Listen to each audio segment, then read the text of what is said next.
네, 안녕하세요. 열매 국어 학원입니다. 네, 이제 많은 중학교 3학년 학생들이 이제 곧 있으면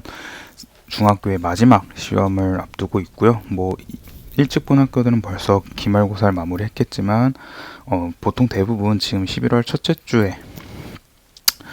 기말고사가 있기 때문에 이제 기말고사가 마무리되면 이제 많은 학생들은 내년에 고등학교 입학을 앞두고 있는데요. 그래서 지금 내년에 고등학교 1학년 입학을 앞두고 있는 중학교 3학년, 그러니까 예비 고1 학생들을 위해서 고등학교 국어 내신은 어떻게 준비를 해야 되고, 그 다음에 그 준비는 또 어떤 특징에 맞춰서, 그러니까 고등학교 국어 내신은 어떤 특징이 있고 그 특징에 맞춰서 어떻게 공부를 해야 되고 어떤 식으로 준비를 해야 되는지에 대해서 오늘 간략하게 온라인으로 설명드리도록 하겠습니다. 첫 번째, 수능 국어, 고등 국어의 내신 차이점부터 그냥 간단하게 먼저 말씀드리자면, 수능 국어, 고등 국어의 차이점 중 첫 번째는 시험범위입니다. 물론 이제 고등학교 국어 같은 경우에는 이제 보통 문학이 한 5작품, 6작품, 많으면 7작품에서 8작품까지 시험 범위에 출제되고, 문법, 독서 여러 가지가 이제 시험 범위에 포함이 되는데, 수능 국어도 엄밀히 말하면 시험 범위는 있습니다. 근데 시험 범위가 있기는 있지만, 물론 EBS 연계 교재가 있어서 그거를 이제 바탕으로 많은 학생들이 공부를 하지만, 그 EBS 연계가 안 되는 비연계 작품들이 50% 이상 출제되기 때문에 물론 시험 범위가 있긴 있지만 그래도 좀 광범위한 게 수능 국어의 특징이라면, 고등 국어 같은 경우에는 되게 한정적으로 딱 정해진 게 이제 고등 국어의 시험 범위입니다. 두 번째로는 당연히 난이도에서 차이가 있습니다. 물론 이제 수능 국어와 고등 국어의 출제 경향이 조금 다릅니다. 이제 수능 국어 같은 경우는 이제 국어의 전반적인 이해와 이제 독해력, 추론력을 좀 중점적으로 또 본다면, 고등 국어에서도 당연히 이 점의 문해력과 독해력, 추론력 등을 당연히 평가를 하지만, 대신 이제 어쩔 수 없이 고등 국어에서는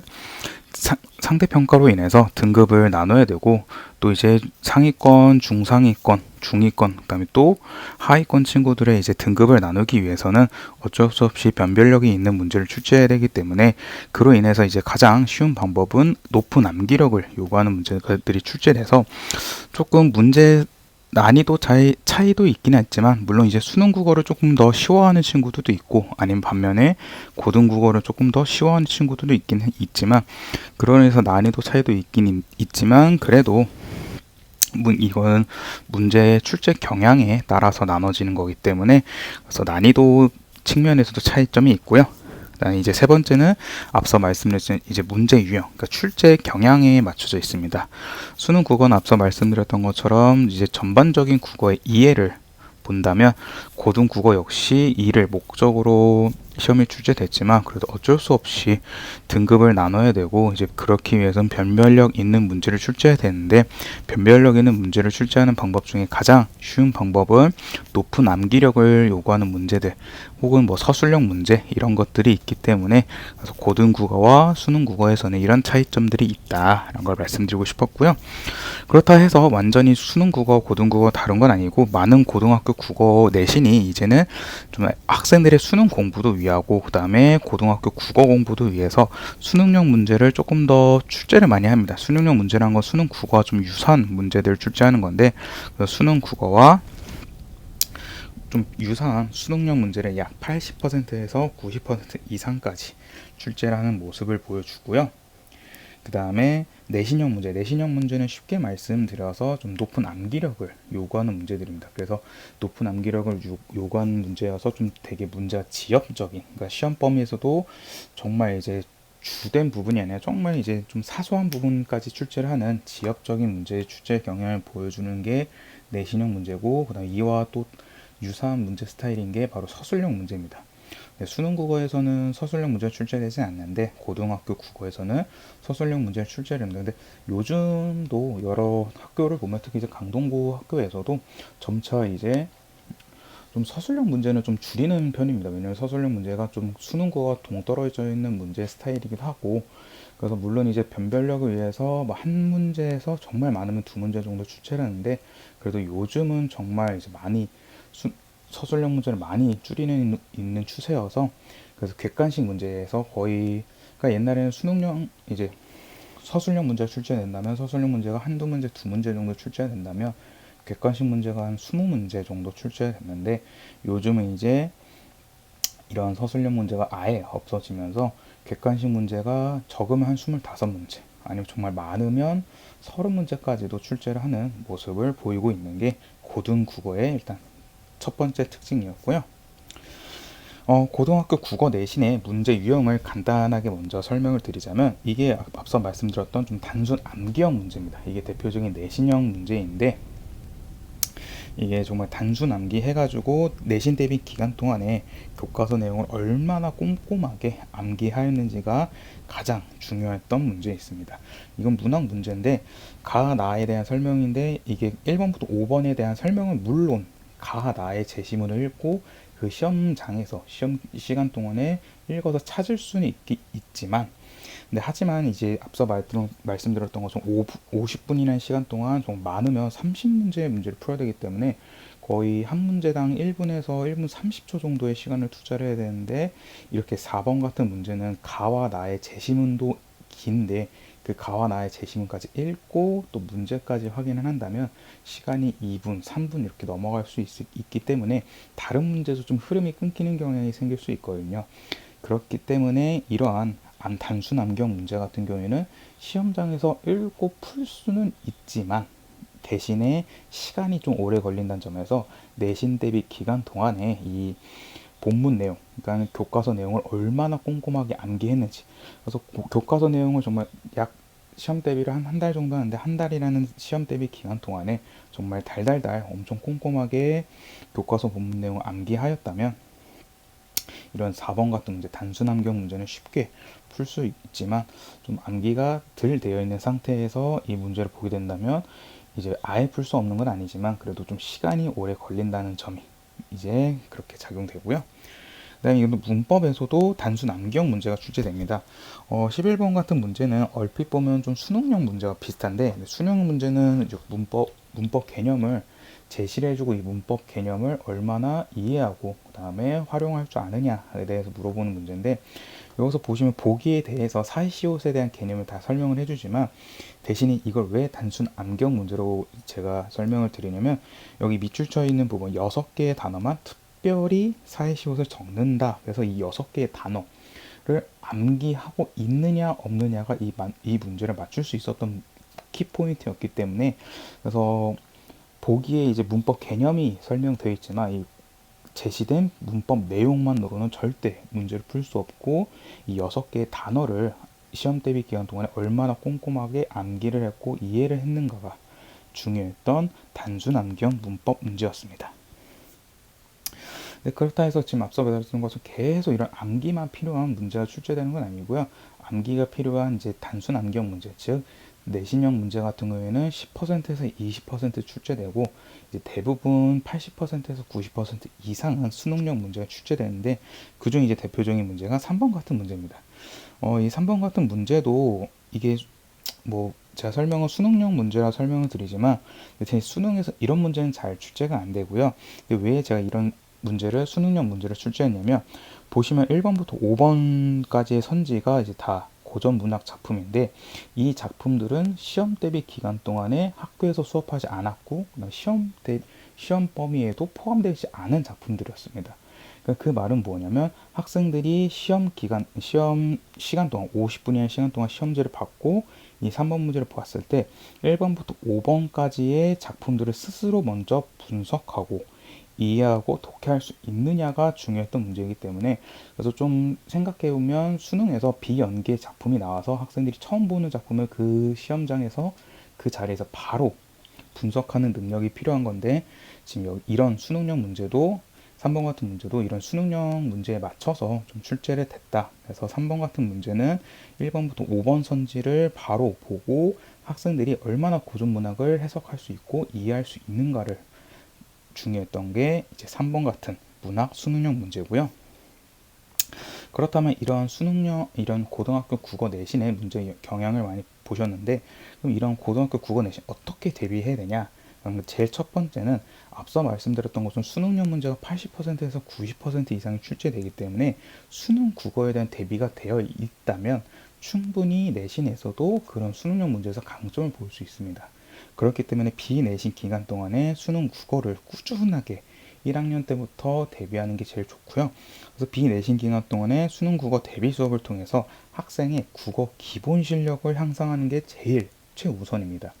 그래서 이렇게 수능 국어를 비내신 기간 동안에 연습하면서 학생의 국어 기본 실력을 향상시킨다면 수능 국어, 그러니까 모의고사에서도 자신감을 얻어서 좋은 성적을 받을 수 있고, 또 이 자신감이 그대로 이어져서 내신에서도 수능형 문제 80%에서 90% 이상이 출제되는 수능형 문제에서도 강점을 보일 수 있기 때문에 다행히 이렇게 공부를 한다면 좀 다른 문제, 이제 수능형 문제에서 빠르고 정확하게 풀으라고 이 빠르게 문제를 풀고 나서 남은 10% 20% 내신형 문제에서 조금 더 시간을 더 투자해서 꼼꼼하게 확인을 하고 문제를 푼다면 충분히 상위권에 대한 성적을 기대할 수 있고요. 그로 인해서 이제 비내신 기간 된 수능 국어를 대비함으로써 탄탄한 국어 기본 실력으로 수능형 문제를 풀이하고 암기가 필요한 내신형 문제, 서술형 문제에 조금 더 집중을 하고요. 그 다음에 실수를 유발할 수 있는 모호한 선지가 구성되어 있는 문제에서도 시간을 조금 더 투자해서 학생들이 실수를 줄여서 점수를 더 높일 수 있는 방법이 있습니다. 자, 그럼 조금 더 자세히 말씀드리자면 제일 첫 번째, 교과서 본문 내용을 확실하게 알아둬야 됩니다. 왜냐하면 수능 국어 같은 경우에는 그 시험 범위가 이게 좀 광범위하기 때문에 정말 여러 작품을 꾸준하게 다 하나하나씩 보는 게 좋지만, 고등학교 국어 내신 같은 경우에는 시험 범위가 딱 정해져 있기 때문에 문학은 뭐 7작품, 8작품, 문법도 뭐 1단원, 2단원 이렇게 딱 정해져 있기 때문에 그 한 달이라는 시간 동안에 시험 범위에 있는 교과서 본문 내용을 확실하고 꼼꼼하고 빈틈없이 학습하는 게 제일 좋고요. 그래야 이제 암기형 문제에서도 시간을 조금이라도 더 단축해서 시간 관리 측면에서도 조금 더 도움을 많이 얻을 수 있고요. 그 다음에 이렇게 단순하게 계속 본문 내용만 보고 있는 게 아니라 본문 내용을 적용하고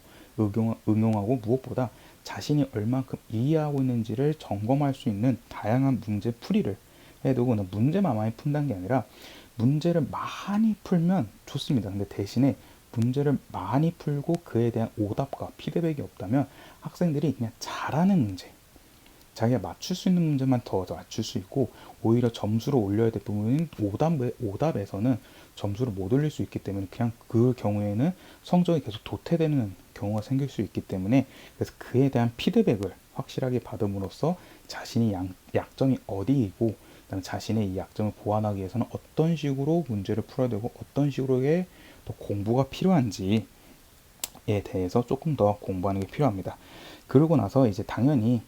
그 학교 스타일의 출제 경향이 있는 기출 문제를 계속 풀므로써 우리 학교 문제는 이런 식으로 출제가 되는구나 라는 거를 학생들 스스로가 먼저 느끼고, 그 다음 그에 대한 그 출제 경향에 맞춘 예상 문제를 풀이함으로써 학생들이 실전에 대한 계속 연습을 경험을 하면서 실전에 대한 연습과 좀 대비를 할 수 있는 이런 식으로 공부를 해야 고등학교 국어를 확실하게 대비할 수 있습니다. 그래서 이에 맞춰서 저희 열매국어학원에서 어떤 식으로 고등국어를 내신 대비를 진행하고 있는지 커리큘럼에 대해서 간략하게 설명드리자면, 앞서 말씀드렸던 것처럼 비내신 기간 동안에 수능 국어와 모의고사를 대비하는 수업을 꾸준하게 진행함으로써 학생 자체, 그러니까 학생만의 국어 기본 실력을 향상해야 해서 학생들이 수능형 문제, 그 다음에 내신형 문제도 충분히 강점을 볼 수 있도록 수업을 진행하고요. 그 다음에 이제 내신 대비가 들어가게 되면 교과서와 자습서, 당연히 본문 내용이기 때문에 개념을 확실하고 꼼꼼하고 정말 이제 빈틈없이 하나하나 다 꼼꼼하게 수업을 진행하고요. 그 다음 앞서 말씀드렸던 것처럼 이 개념을 적용할 수 있고 점검할 수 있는 문제풀이를 통해 확인을 한 다음에, 그 다음에 앞서 말씀드렸던 것처럼 문제풀이에서만 멈추는 게 아니라 그에 대한 피드백을 줌으로써 학생들 개개인별로 어떤 점이 더 부족하고 어떤 점을 좀 더 보완하면 좋을지에 대한 수업을 진행하는데, 이건 저희 열매국어학원에서 물론 이제 본 수업 정규 시간 3시간 동안에도 진행할 수 있긴 하지만 그래도 학생들의 조금 더 보충 수업을 위해서 따로 개별 클리닉 시간을 진행합니다. 개별 클리닉 시간 같은 경우에는 학생들한테 문제를 주고 학생들 개개인별로 문제풀이를 봄으로써 이 학생은 아직 기본이 뭐 개념이 아직 부족한 것 같다. 그럼 그에 대한 기본 문제, 개념 문제를 조금 더 줘서 학생들이 대비할 수 있도록 하고요. 이 학생은 기본 개념은 확실하게 파악이 되어 있으니까 이제 상위권을 위한 좀 고난이도 문제, 심화 문제를 줌으로써 좀 상위권 성적을 기대해 볼 수 있도록 하는 개개인별로 개별 숙제와 진도를 이제 개별 클리닉 수업을 통해서 진행하고 있습니다. 그 다음에 언제나 말씀드렸던 것처럼 학교별 기출문제를 풀이함으로써 우리 학교는 이런 식으로 문제가 출제되는구나. 이런 식으로 문제가 출제되다 보니까 그럼 시험 풀이 때 이런 식으로 대비를 해야 시간 관리 면에서도 충분히 잘 대비할 수 있겠구나 라는 식으로 기출문제를 풀이하고요. 그 다음에 예상 문제를 풀음으로써 학생들이 실전에 대한 경험과 대비를 할 수 있도록 하는 그런 식으로 커리큘럼을 짜고 있습니다.